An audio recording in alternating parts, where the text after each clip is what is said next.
Thanks very much indeed, Graham. Finally for you tonight, kicking off the year of reading here in the UAE. The Emirates Literature Festival is in full swing with more than 150 authors and thinkers all in attendance. Faraz Javed, a very own thinker, caught up with acclaimed actor and writer Meera Syal, who's here in Dubai promoting her latest novel, In the House of Hidden Mothers. Went along to find out more on what inspired her to choose surrogacy as the main subject for this, her third book.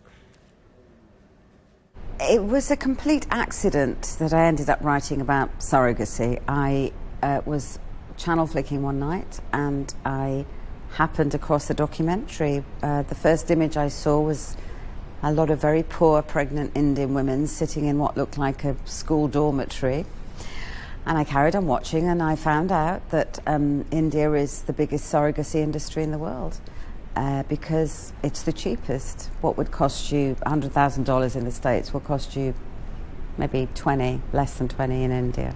Big difference. And then that's what I knew I wanted to write about. I immediately went to the two women that would be at the centre of an exchange like this. What is it like to be a woman that yearns for a child, and this is the only way you can get one? What is it like for the woman thousands of miles away who's going to hold the secret and your heart's desire? And what is it like for her to carry a child and give it away? Yes, very interesting indeed, and a never-ending debate. Now, in this novel, both your leading characters are strong, visionary women. So, growing up, were you surrounded by women with similar characteristics? I'm so glad you said that. I always try and write strong women because that's exactly the kind of women I grew up around. Big matriarchal Punjabis who could, fell you with a shoe at three meters. But I grew up with an amazing bunch of women. My mother is incredibly strong. I had amazing grandmothers, had amazing aunties. And what used to really frustrate me is that when I started acting, all of the roles I was offered were nothing like the women I grew up with or the kind of women I saw myself as.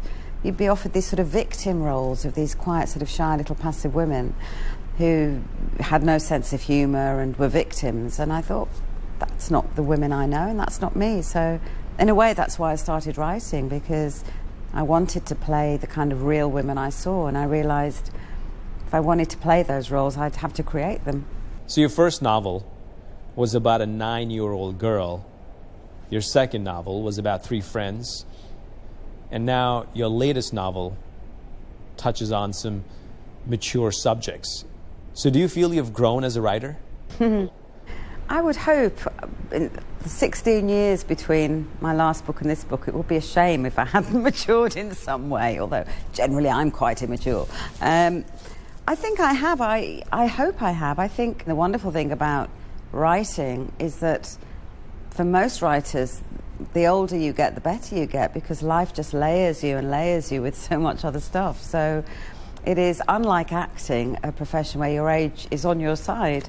But I think also the subject matter, I suppose it's more of a headline issue, but for me, I don't really care about statistics as much as I care about the emotions. Behind the statistic is a very real, human, fascinating female story, and that's what I wanted to write.